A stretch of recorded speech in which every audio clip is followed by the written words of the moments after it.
What's going on, everybody? How's it hanging? How's it happen? You guys know this is Kevin from the Chord Progression Podcast, coming live from Blue Ridge Rock Fest, when I recorded this. And today we are with Kaan from the band Heart of a Coward on the podcast. Their brand new album, This Place Only Brings Death, comes out on September 22nd, and we talk about why the album goes deep into the modern problems of society today. We also dive deep into its heavier composition, how its sound changed from their previous works. On top of that, we talk about the UK scene and trying to bring everyone together for a worldwide music festival, Warped Tour style. You guys ready? Let's go! Yeah.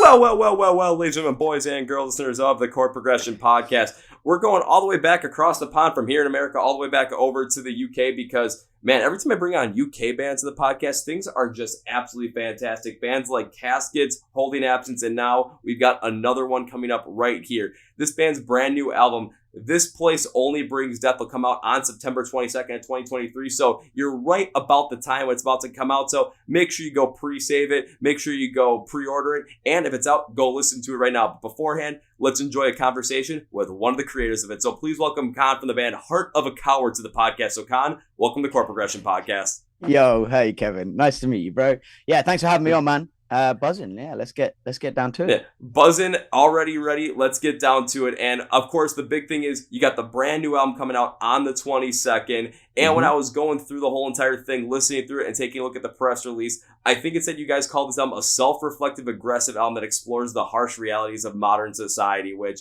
that's a huge undertaking. So if that's the inspiration behind the album, let's dive into it. What really brought this album to life? I mean, what brought it to life was the introduction. Basically, we had a guitarist change, and we brought a new guy in, a guy called Dan Thornton. He was incredible, and he really gave the band a new lease of life, and he was the real creative driver behind the music, as well as understanding what Heart of a Coward was about before. But lyrically and stuff like that, it was after the pandemic and everything like that, it was almost impossible to write anything positive. So it's kind of like when I'm kind of writing lyrics and stuff, I'm always taking little notes from whatever inspires me on my phone and stuff, and I just go back and look at them and try and develop ideas and songs from that. And everything I was looking at was just fuck, this is kind of, I was in a bad place, the world was in a bad place, it was kind of hard to get anything positive from it. So the album title or the album theme is a reflection on life. I try to write lyrics with layers to them, so you could take it as just the words. This place only brings death is quite a bleak, look at a bleak sentence or a bleak quote, but within that, it's a reflection of life. There's no other certainty in your life apart from that, it will end.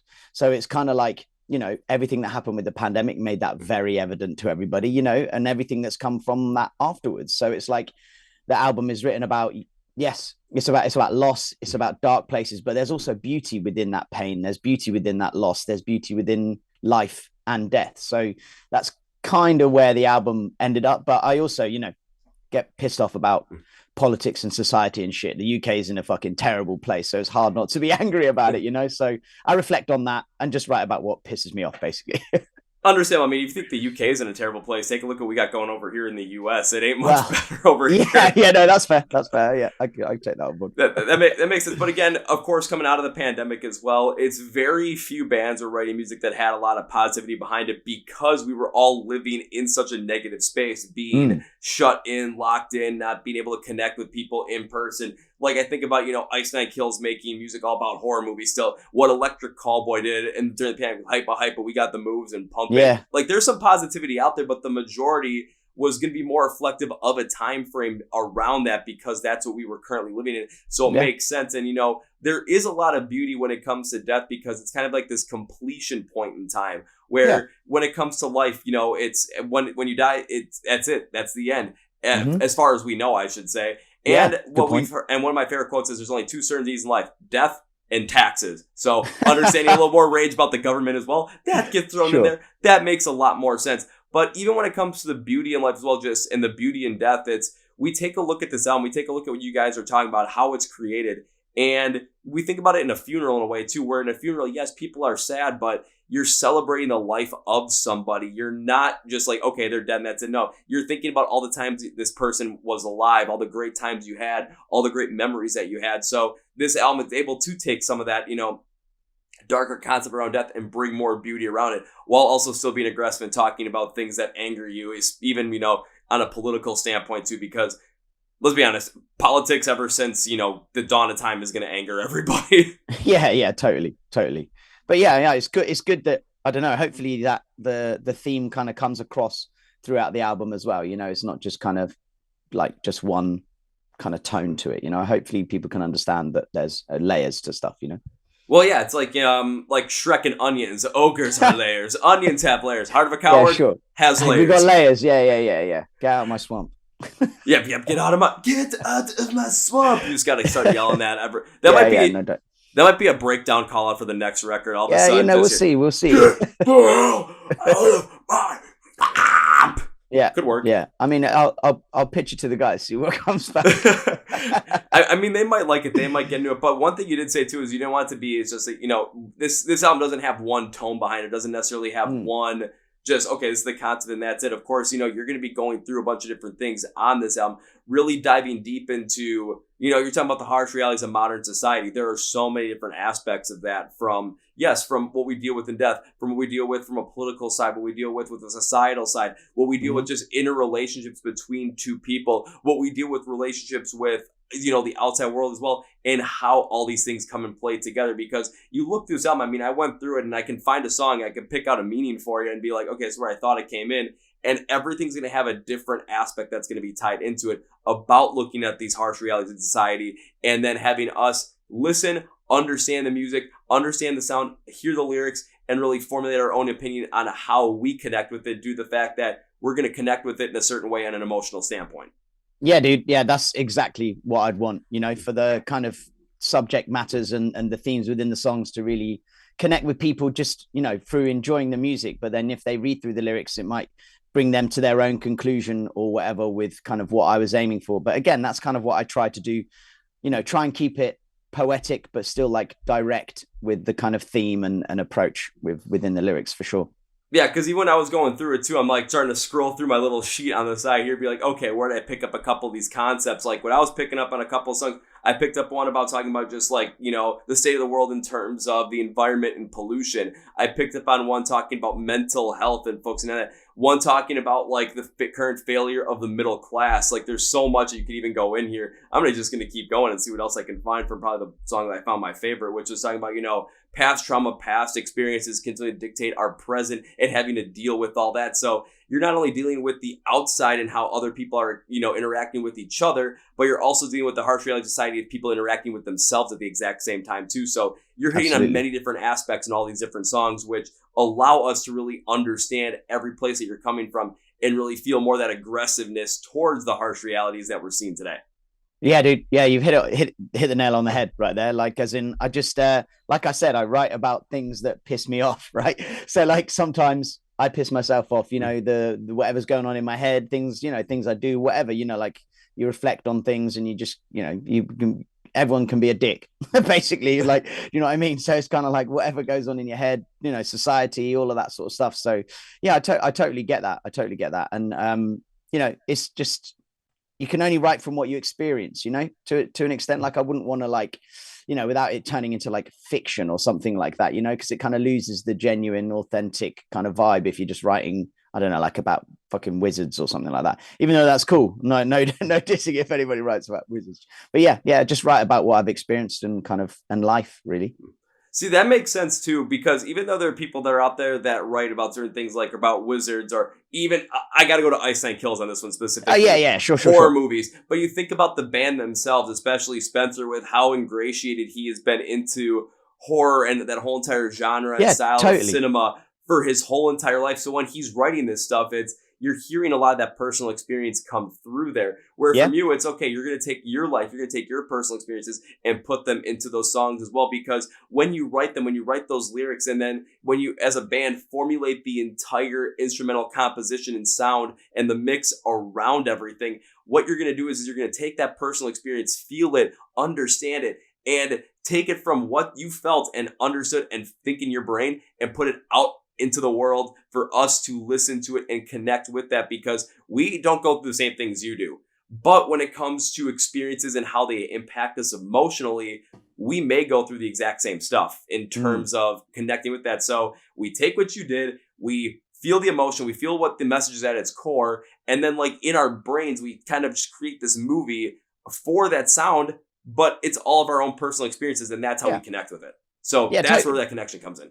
No, totally. You're absolutely right. Like it's everybody interprets things, you know, in whatever way that they interpret them. You know, like as in I could be feeling one thing, write it down. You know, I could write down one word, for example, and then you read that word, and it could mean exactly like completely the opposite thing, even though it, you know, it's just a word that has one meaning, but the way you interpret it, that is like, you know, it's completely down to your own experiences. You know, so yeah, I totally get that. Totally get that. Yeah, like you could write down the word potato in a song, and all of a sudden it could be just about a potato, but I could have had some horrible traumatic experience with potatoes when I was 5, and I'm going to have that, like, dog traumatic, like, PTSD meme, just like, he said potato! No, triggered, and well, hopefully, you know, we won't write about potatoes for your own psyche. Thank God, now I don't have to worry about potatoes, you know, mashed, baked, whatever. Fries, however it works. Yeah, we're okay. We're okay. We're safe. We're safe. Even from crisps too. We're safe. Yeah, dude. Fuck's sake. Yeah. One thing I also noticed from the album too, from the press release too, even going through some of your older stuff, was this album had a much heavier sound compared to some of the progressive focus from the earlier stuff. So why'd you go with a little bit more of this heavier style? I know you talked about a guitar change as well, but was that a lot more into this heavier style that you focused in on with this album? So basically, before we started writing this album, obviously we had a guitarist change, so we kind of had to re-evaluate kind of where the band stood like creatively, you know. So what we did was we looked back at the previous album, The Disconnect, and essentially that was my first album with the band, and what we really like, you know, hindsight is 2020, you know, we're all super proud of The Disconnect, but when you look back at it, it's kind of like the old Heart of a Coward sound trying to fit me into it, you know. So like this time around we were like, look, we need, first of all, the band, we got a new member in, there's a new fresher sound to what's going on, like, you know, let's roll with this, let's push it forwards.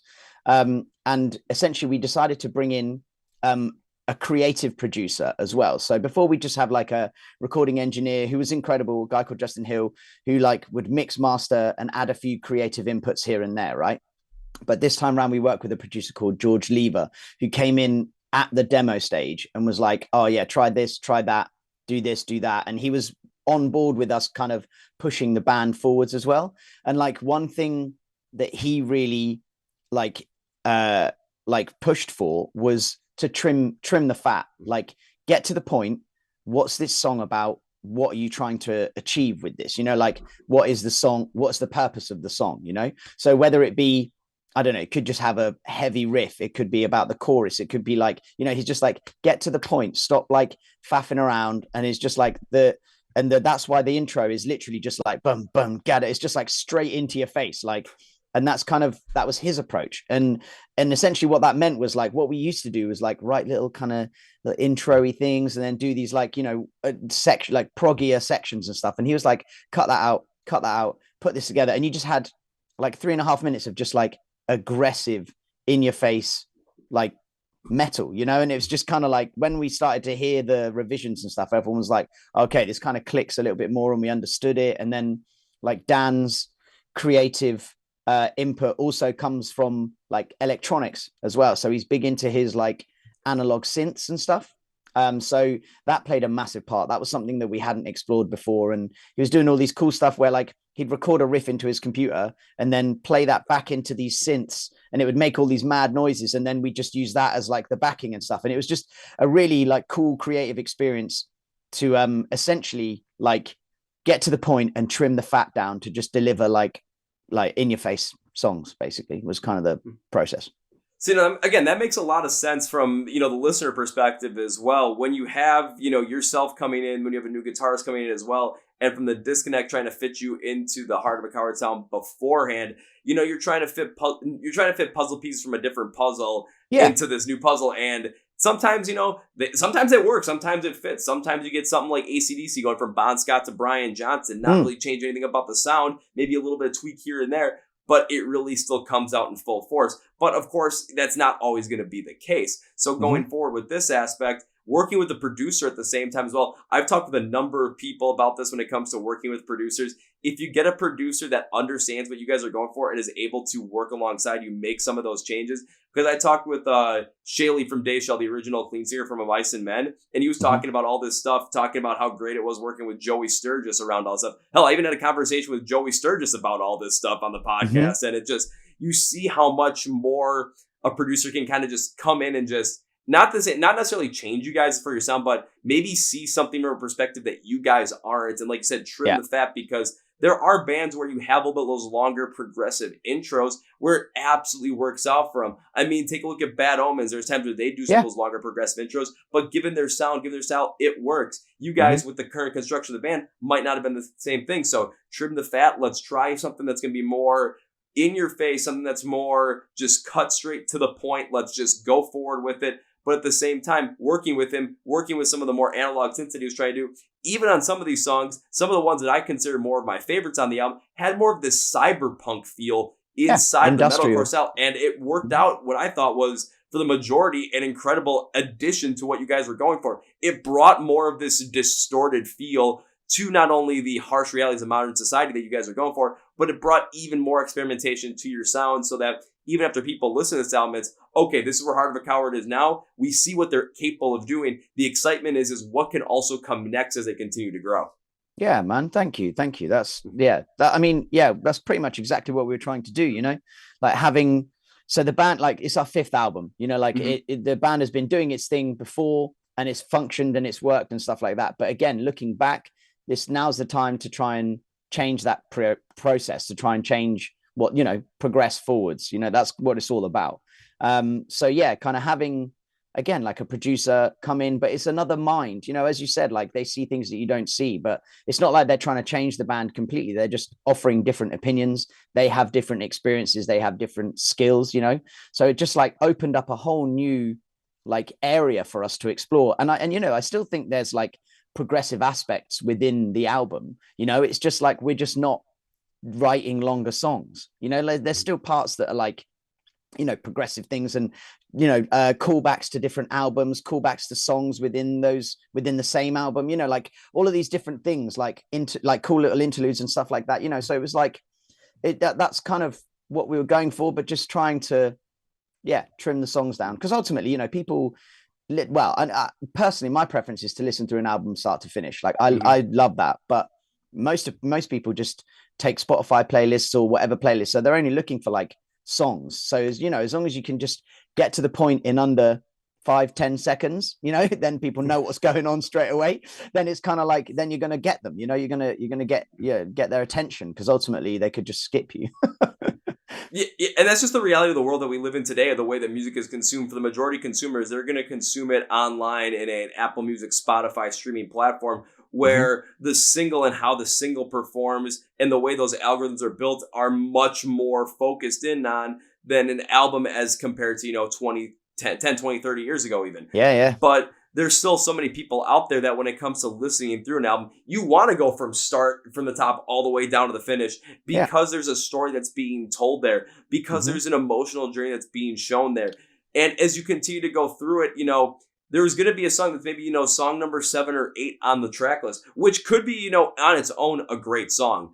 But it's the lead into that, through that whole entire album, that's going to add so much more of a pop to that, because now you're going through this journey, you're going through this experience that you as a musician, that you as an artist are allowing us to go on with you. So we feel those emotions and we're able to fully embrace that, to the point where after we're all done with the album, we think we just went through a full existential out-of-body experience versus, oh man, that song was cool. I mean, that's it. Like, albums should be a journey, as you said. For me, like, I'm a big prog fan anyway, so like I'm all about that, but it's just kind of like nice to mix up the process a little bit, or try and do it in different ways. It's not just about repeating the same thing over and over again. I know as a band, like we would hate that idea to just copy paste and you know, from album to album. Like, it's just, music has to be about progressing. It has to be about, you know, moving forwards and creating something like new, you know. So yeah, that's why we went down that route creatively. Oh, and it makes sense too. And on top of it as well, even trying something different with this album compared to your other ones on a creative standpoint, you know, again, working with a producer, trimming the fat, getting a little more to the point. As time goes on, and from the band's debut album till now, I mean, there are new members that are in the band. There's over 10 years that have passed since then. We've experienced a lot of different things. Looking over from you, because you created some over in the UK, you guys experienced a bunch of different, you know, political change, political unrest, even at times, the pandemic, everything that's happening in there. And you've grown, and as a band, you know, that's 11 years ago. So now looking at it, as people grow from 11 years, you're not the same person you were in 2012 versus today. I'm not the same person I was in 2012 versus today. Yeah. I mean, there's certain things I like. There's certain things that I still hang on to, but there's a lot of differences that are there because going from, you know, 17, 18 years old to 28, 29, for me, that's a big leap. That's a big difference. So yeah, there's certain things I enjoy, certain things I connect with more. So this, you know, my preferences are going to change. As an artist, it's the same thing. You're not going to stay the same over time. Why do you think Asking Alexandria has a different sound now they did compared to back in 2009? Yeah. Because they grew into it. It's something that happened. So for you guys, it's a continued growth pattern into a different style, a different sound, not necessarily fully different, but just a little bit of a different focus because you guys are growing. You guys are in a different space. And the way to present what you're trying to present on this album might exactly need this because of the headspace that you're in. Yeah, dude. I mean, you've absolutely nailed that. Yeah, for sure. Like, you know, you think, you know, you just summed it up. Like 12 years ago, like how different things were, you know, like even thinking about what bands were doing back then, you know, like the I don't want to say trends, but like, you know, like that it all changes all the time. It's changing every year, you know, like it's kind of to say this, to stay the same for 12 years or your whole career or whatever is just, it seems silly to me. And, you know, like I said, I'm a big prog fan. I love kind of pushing things forwards and making sure that, you know, music for me is about progression. I really don't like bands that just repeat things over and over again. And obviously I wouldn't want that for my band either. Yeah, and even thinking about the bands that we love as well, because I'll use like two examples. Like I'll use Ice Nine Kills example. You listen to their first ever album, it's like a ska punk album. Like that, yeah, that's nowhere near. And then even their 2013 album, there are definitely more. There's focusing on the horror style of things, but it's more just songs that are inspired by that, not taking an actual like movie or a piece of literature and forming a song and forming a musical composition around the whole entire creation that is there. Or I'll think about Rise Against as well. Listen to the first like 3 albums. That's much more aggressive punk and just full force. But you listen to what they did with No More Generation, and it's still got this punk. It's still got this politically charged feel to it. But it's so much more polished over because they're not the same people they were back in 2000, 2001, writing that in 2021. That's 20 years. I mean, and even as I listen to it too, I'm like, the quality is still there, but the sound off of album 1 and 2 is definitely different after, you know, you listen to album 9. You're like, damn, is this the same band? Well, yeah, it's the same band. The progression is there. They just grew over time because if you're writing the same song over and over and over and over again, for some bands that works. I'm not going to discount that. For some bands it works. So it does. I agree. But for the majority of bands and artists, it's as that sound continues to slowly evolve over time. Those are the ones that really continue to stand out and grow. Even in a pop sense as well. Take a look at the music that Taylor Swift was first making when she started versus what she's doing now. Again, there is a big difference there, and see where she is. Yeah, dude. Yeah, you're completely right. And you know, I'm not ripping on bands that do the same thing. You know, as in like not at all. Like you know, but yeah, it's for me, it's just about progression. It's about moving things forwards, and you know, not just repeating the same thing over and over. Yeah, and even on this album as well, because there's a lot of different things you tried and worked with. Like even when I brought up like that cyberpunk kind of feel, because if you listen to songs, like I think it's probably Devour Me is probably the big one that stood out to me when it had like, okay, the intro comes, it has more of this synth feel, this cyberpunk feel to it. It's like, okay, there's a lot going on here, but it really works out and it really connects well with what you guys are trying to go for. It adds more of an experimentation piece to the band.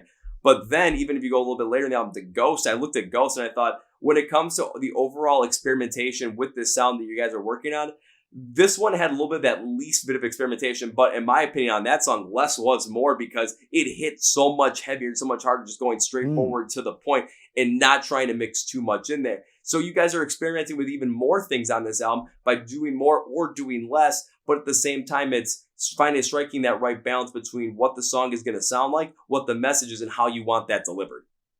Yeah, man. Yeah, totally. Like it's kind of I guess, you know, creatively when you kind of think about it, like and delivering the song, you know, I guess when it comes to like the more industrial synthy side of stuff, like sometimes it just didn't work for songs, you know, and it might have been that, I don't know, Ghost, for example, I can't quite remember, but like, you know, sometimes when it clicks and you hear it over like Devour Me for sure was a prime example of that.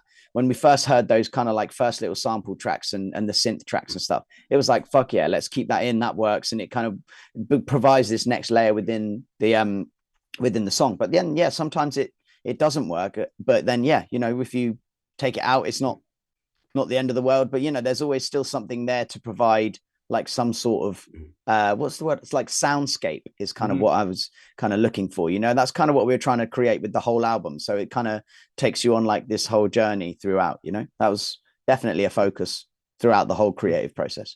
And just what you said there really stands out in the fact that, you know, you maybe have tried putting things in here as well. You tried this up, but it just, when you listen to like first, like Devour Me, yeah, it sounds what it needs. It hits. But you may have tried that on Ghost too, and it's, you know what, this doesn't necessarily need it. That's not going to fit. That is the key of not only having a good producer, but also having the ability as a band to try so many different things with your songs, not be married to one idea for that song. Because if you're able to be open to different ideas, okay, I want to try this. I want to see how all this gets put together. You're going to find something that sounds maybe absolutely incredible. You might stumble upon something where something you never thought would work, like, oh, on paper, this ain't going to work for this song. But then you listen to it and it's exactly what it needs. Sure, you're going to find a lot of times where that doesn't happen. But then the question of should we have added this or not, that question is answered. There's no thoughts of potential regret that are going to be in your head once the song is done and once the song ends up being released to the public. Totally. Like one of those songs actually on the album, which turned out to be one of my favorites, was Decay. So like when you're that was a real not a challenge, but so what basically I challenged myself lyrically within that song to try and write like I've been wanting to do it for a while, but like as like a creative writing process, right? To do like a haiku. So try and write something within 3 or 4 lines that's like dark, beautiful, but gives an outset on life and tries to put across like some sort of positive message, right? But I think I really managed to get something with Decay, managed to get it within 5-ish lines, but it repeats throughout the song, different phrasings, but you use the same words, right? And when we demoed it, it was cool. It was definitely a good song. Like we were going to keep it and stuff, but it never was really a standout until we got into the studio. But when we got into the studio, it was actually the first like big blocker within the vocal session, like because usually you can record stuff and you just smash through songs and you're like, that sounds good, bang in. Then we got to this one and it was like we got to the chorus and it was just like, fuck, like it's just not giving us what we wanted to do. And essentially what we would try, well, the flip side, we stopped, moved on, left it for a couple of days, came back, and essentially what it took was like to reassess what we wanted, the approach to it, right? So before we were just going like hard with all the songs, like we want to get in your face, we want to hit you, we want to do all this sort of stuff. And it took the idea to mix the chorus up completely and just go for this like softer, intimate approach to it to allow the lyrics to really like sink in. And rather than like smashing that song into you, we wanted the change was to make it wash over you. So it was all about cranking reverbs up. Like when we recorded the chorus, it was all like turn the lights down, give me all the vibey like stuff. And, you know, we just ended up like with all of the different, so I could hear the effects rather than just having like a raw vocal. And we just ended up doing this really cool, like intimate thing a little bit later at night with, you know, like, and it just turned out to just completely switch the vibe of that song. And as soon as we got that chorus down, it just made sense. And then it was like, cool, this isn't a smasher. Like this needs to be like the big spacey, give it loads of reverb, give it that kind of, you're decaying, you know, like it makes sense. Like that's the whole aspect. And that was one of those things that, you know, didn't come about until we were in the zone recording. And then it was just one of those like moments, just like a creative spark that just changed the outlook on the album completely, and then also changed the outlook of the track listing. you know, because it meant that we knew where we had our like rest period to then bring the album back up for the end, you know. So it was just a really cool process, to be fair. That is incredible, and that was actually something I was going to ask about when it came to Decay specifically, because I remember going through and I was loving all the instrumentals behind it, but then when it got to the vocals, I loved the tone, but I was consistently going back to the lyrics. I'm like, why is this so similar all the way through? It's like something that just didn't click in my brain. But now here you wrote it in like this more artistic, a haiku specific way, so that we can go through and just see these similar patterns, these similar phrases come together, but with a slight different variation to it, just to really take it in. Now I want to go back into the song even more once again with that mindset, because now I can take this into a different capacity. I can think about the song in a completely different way and see where it takes me going forward, because it could be a song where I'm like, I like this, but I'm not the biggest fan of this, to, okay, now I see where this piece comes in. Where is this going to go from here? Where is my mind going to go now that I have this little bit of information of the artistic idea behind the song, what the inspiration was, why the song is built lyrically this way? It gives me more of an idea to jump into it, really be immersed into it more than I was, and maybe even turn it from, maybe Ghost or it was Ghost or Devour Me being my favorite songs in the album. All of a sudden, Decay might take it over just based on that fact. So I'm glad you brought that up, because now I got to go back into that song and listen. That's all good, man. That's all good. Yeah, to be fair, like I like doing like little kind of challenges like that within the kind of writing process, creative writing process and stuff, and just trying to, because I just don't want to write the same things over and over again, and just trying to challenge yourself. The guys do it as well, like trying to write like Deftones are a prime example, right, of like writing a whole song around like one riff, but it varies slightly between the heavy riff to the chorus, but it's the same riff, but then it's like a more chill version for the verse, like that sort of songwriting is like really smart, but also it could be considered lazy for sure. But like, like that sort of thing was something that I know the guys were trying to like really lean into and try and understand, see whether it would work within our kind of heavier side of the metal genre, but yeah, so we're always trying to do like little creative things to try and like challenge ourselves and come up with new ideas, because ultimately just sitting there writing the same sort of stuff isn't going to get you anywhere. You need to try and do these different things to stimulate different, creative moments, really.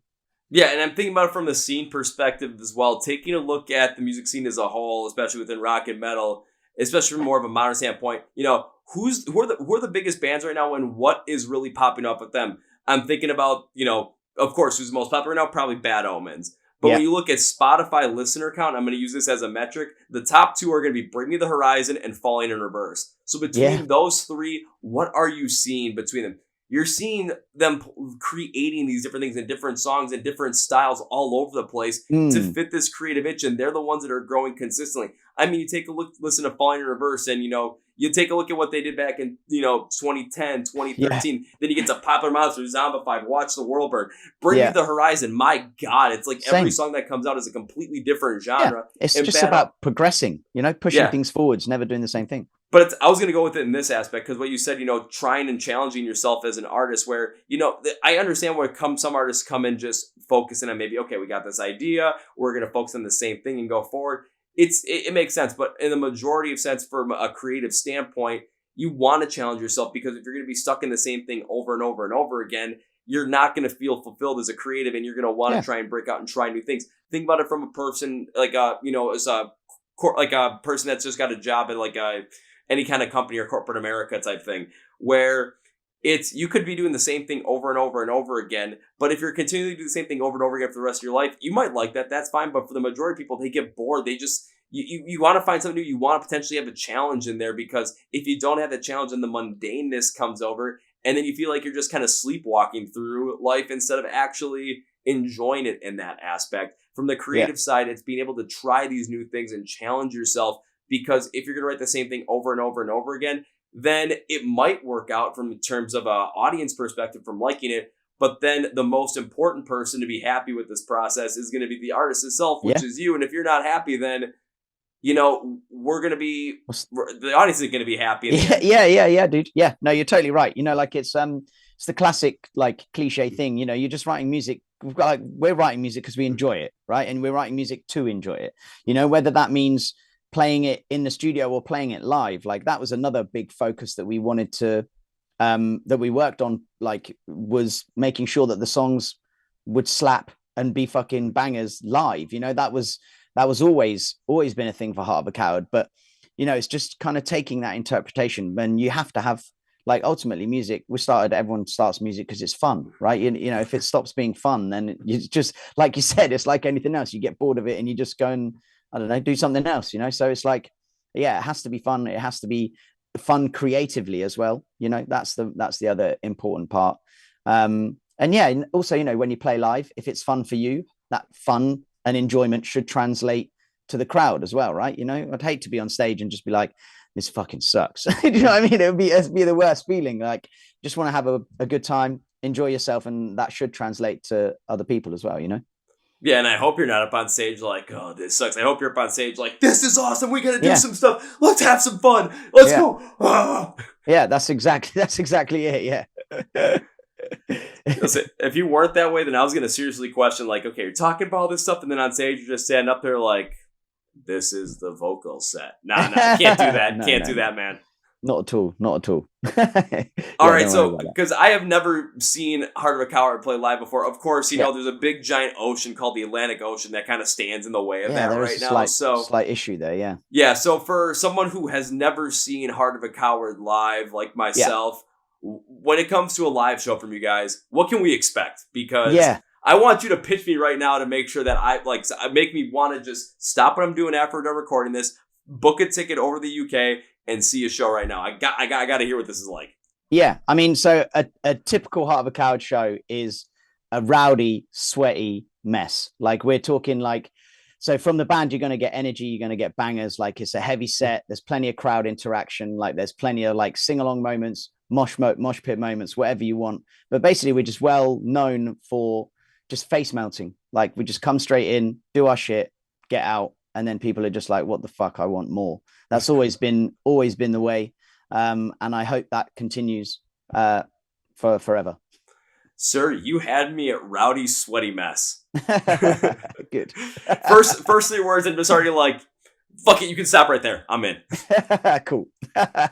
When are you booking your ticket? No, I'm joking. Right when we're done hitting the record button, that's what we're gonna do it. Sure. Cool. I mean, I've looked at so many other things. Like, I gotta get over to the UK at some point in time, and just there's so many bands I want to see over there, see perform. It's gonna be somewhere. If I go over to even Europe as a whole, if I go over there, I'm like, I gotta go over there for like 6 weeks. I'm gonna need like $50,000 so that I can travel to all these different places and see a different show every single night. So for 42 straight days, it's gonna be, I'm gonna be here for a show, be here for a show, be here for a show. Of course, my body might be broken by the end of that time. Yeah. But you know what? That's a risk I gotta be willing to take.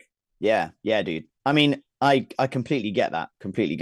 I mean, the scene over here, well, the UK and Europe, is just so strong, like within metal.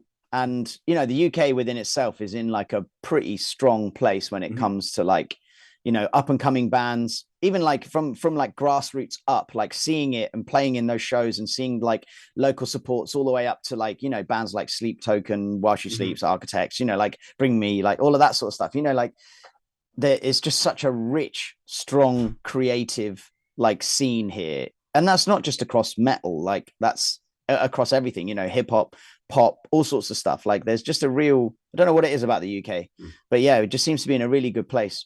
But Europe also is as well, like some incredible bands coming out of Europe as well. So, I get it. You need to do your music pilgrimage over here.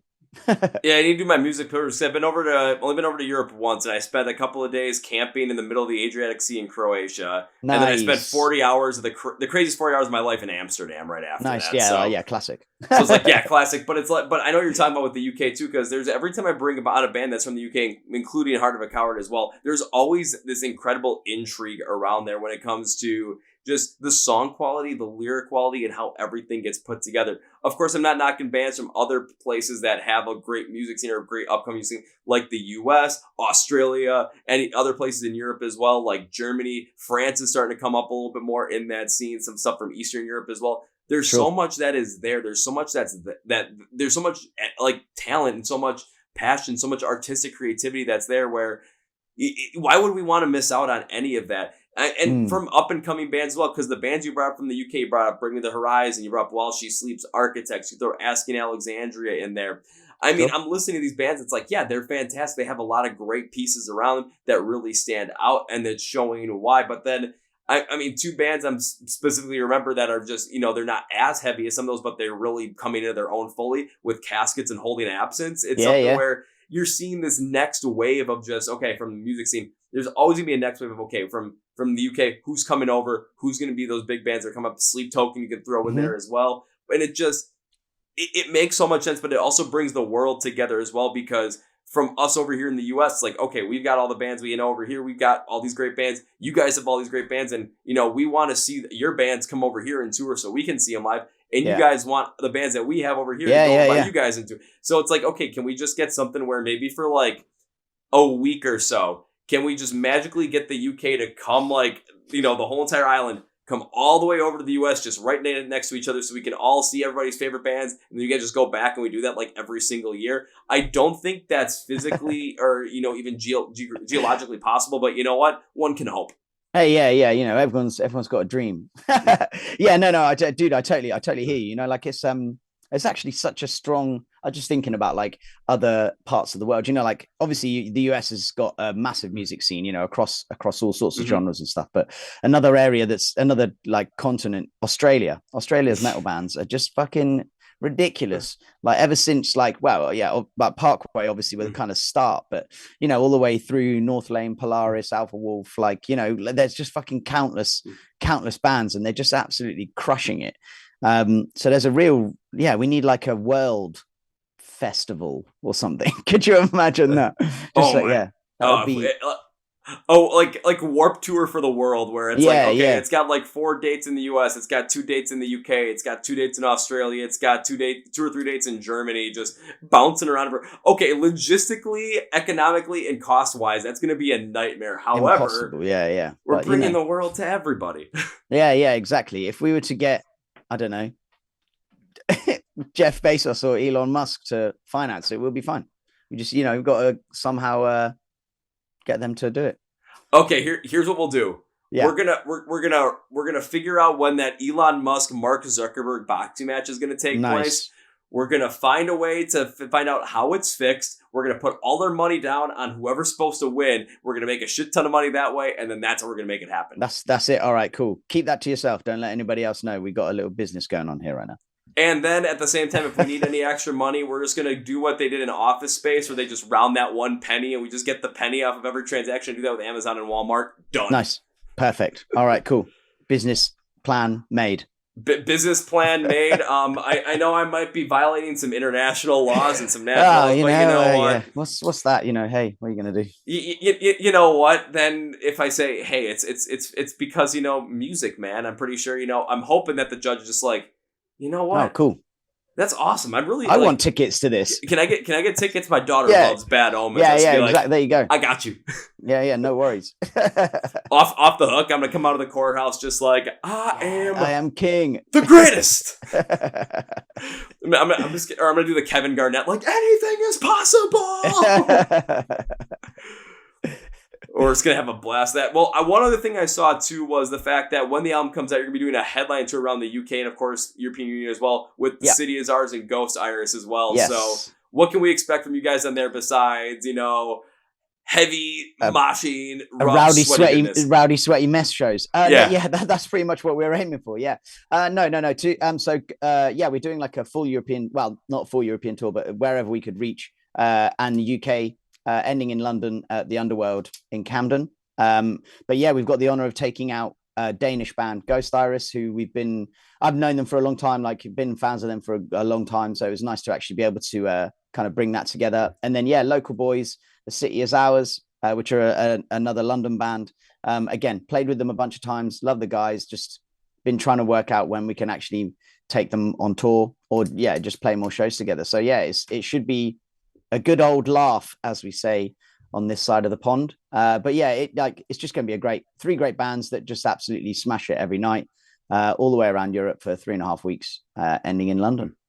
little jealous because you're saying, it's gonna be like that. You know what? I'm just gonna say this. Sounds like it's gonna be fun as hell, and I'm very angry at the fact that I gotta find a way to scrape money to get over there for this stuff because you gotta try and find a way to get over to the States. It's so damn expensive. Like that's all I'm hearing too. It's expensive as all hell, and especially because you guys haven't been over the States yet, correct? Yeah, that is correct. Yeah.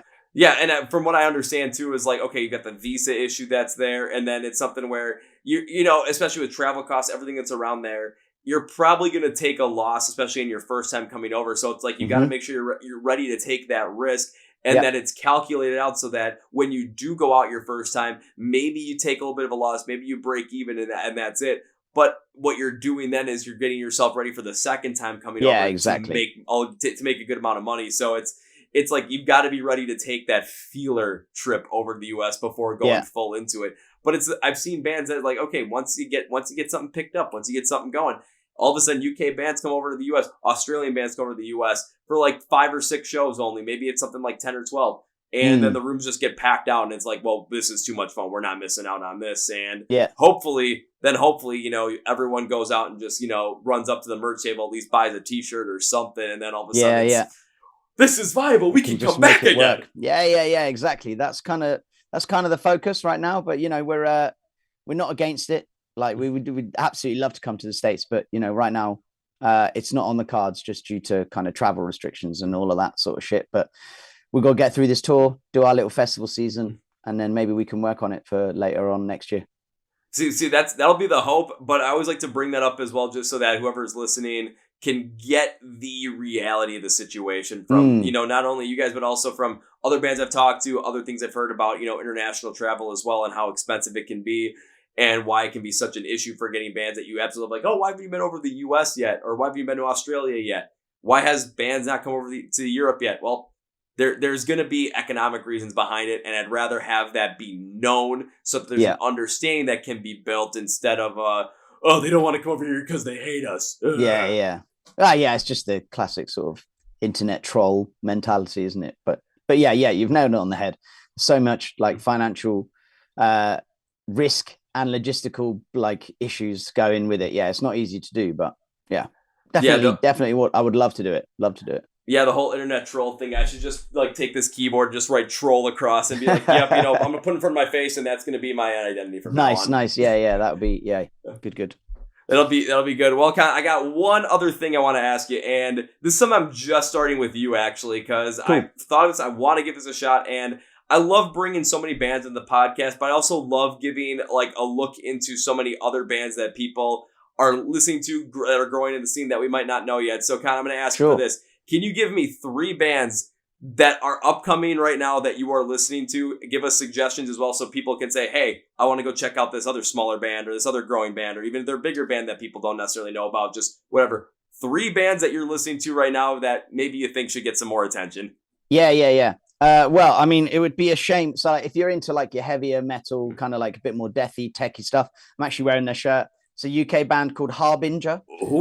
Like they're local boys. I've known them for a long time. They're fucking great. There's another, if you're kind of into like a bit more of like a grungier punk sort of thing, there's a great band from Manchester called Forager. They're incredible. And then if we're going, we'll just go up the country. And then I know of a Scottish death metal band called God Eater, and they are absolutely immense. Saw them live a couple of weeks ago and they absolutely slayed.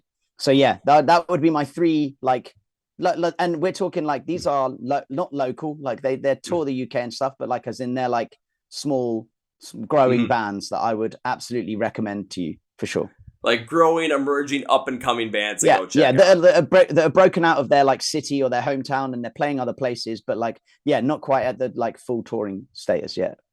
Okay, makes sense. I'm glad you brought up those, and like the one that you have the shirt on with Harbinger, I'm like I've heard that before, so I'm like, okay, cool. At least that, like, even for the 3 that you mentioned, I already know one of them. So nice. Alrighty, so we're starting to get a little bit more of that started getting more of the knownness and the notoriety over here in the U.S. for some of those. Now he's got to bring the rest of the others and bring them up as well. Bring you guys, bring it up as well. Yeah, dude. Well, we're working on it. We'll try it. We'll do it. We'll do our thing. I'm gonna do what I can to help. So this is what this podcast is for, to help out with this stuff. And, awesome. Well, I appreciate it, man. Thank you. Have a blast. Well, Kaan, as we bring this podcast to conclusion, one thing I like to do is give my guest, which is you in this case, a chance to say whatever you want to say.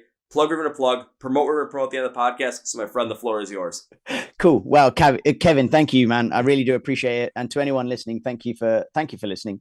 This Place Only Brings Death comes out on the 22nd of September. Make sure you stream it, steal it, do whatever you want to do. Watch the videos.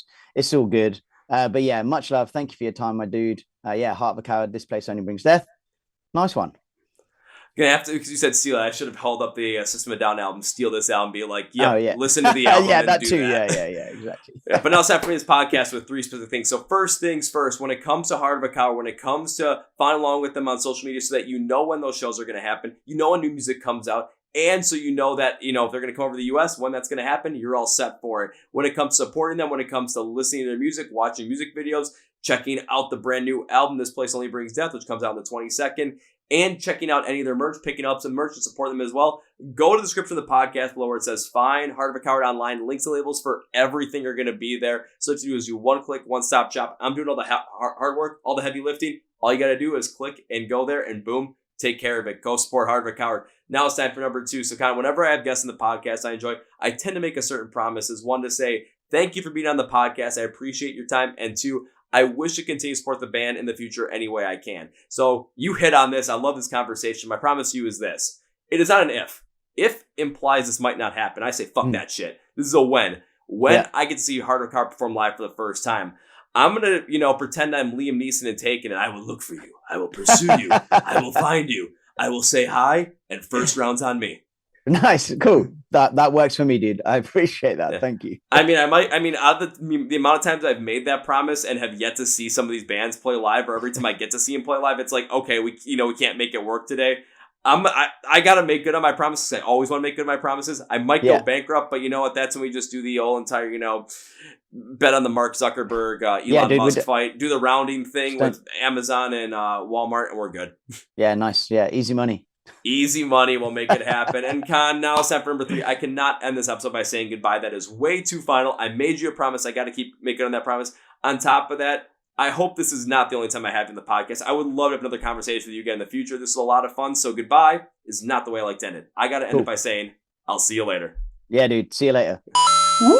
Well, folks, that was my interview with Kaan from the band Heart of a Coward. And now it's time for Kevin's final thoughts. So when I think about this one, I think about just the change of sound that Heart of a Coward went through from more of a progressive side to more of this heavier metalcore side, a little bit faster, trim the fat. And it does make a lot of sense. I mean, we talk about change for over time, and I'm not the same person I was back in 2012 when the first Heart of a Coward album came out.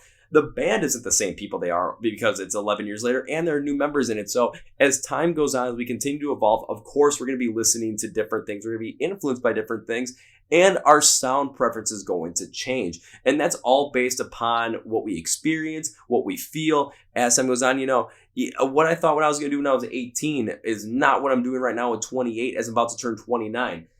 When I was 18, did I think I was going to be jumping into mosh pits every chance I got and talking with bands? Nah, I probably didn't think that. I wanted to, I thought I was going to be just one of those another corporate guys, and that ain't for me. You guys know that's not for me.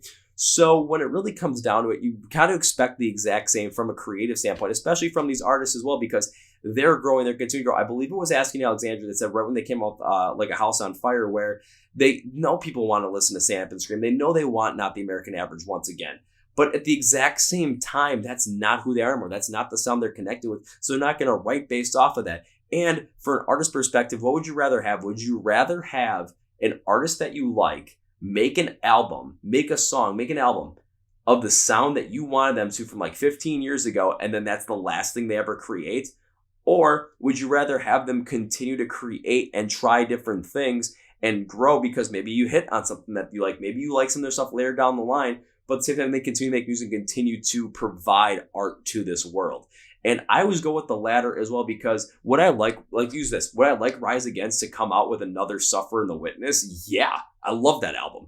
But when I listen to Nowhere Generation, it does have a little bit of a different flavor to it, but I don't want them to change anything up about it because they're continuing to make music. They're continuing to connect with me in different ways. And Nowhere Generation would not have hit with me as strong as it did when it came out when I was 26 years old. It had to come out when I was like 15 years old or 16 years old, back when Endgame came out. So again, kind of a similar concept right there. And I really think that, Heart of a Coward definitely has an idea behind them. I like this album. I really want to go back into Decay as well, given Kaan with his haiku stance and artistic idea behind there. Want to see what it's like. And now that with that knowledge, and gonna go do it. So with Heart of a Coward, when they come out with This Place Only Brings Death on the 22nd, make sure you go listen to it. Make sure you stream it, or you said steal this album, like, System of a Down style. Follow along with them. Go subscribe to the podcast. Links, labels for everything are going to be down there for Heart of a Coward. Also, make sure you're liking and subscribing to the Corporate Podcast and following us on all of our social media platforms, Facebook, Twitter, Instagram, all in the link description below. Or if you're on, Spotify podcast, links are in the description as well. Hit subscribe if you're there, or follow there. If you're on YouTube, the subscribe button right down here. New episodes every single Tuesday and Thursday. Clips throughout the weekend. Of course, Friday reaction videos just for the fun of it. As well as, wait, where am I going with this? As well as liking the episode. So give us a thumbs up there, or like the video by hitting the thumbs up button right down there. Help us push the algorithm. I want to thank you guys for watching this one. Thank you guys for listening. I really appreciate it. Thank you, Kaan from Heart of a Coward. On that note, that's me for you guys. Thank you for listening to the Chord Progression Podcast. My name is Kevin, and you guys know how I end every single one. Up with big, healthy, and hearty. See ya.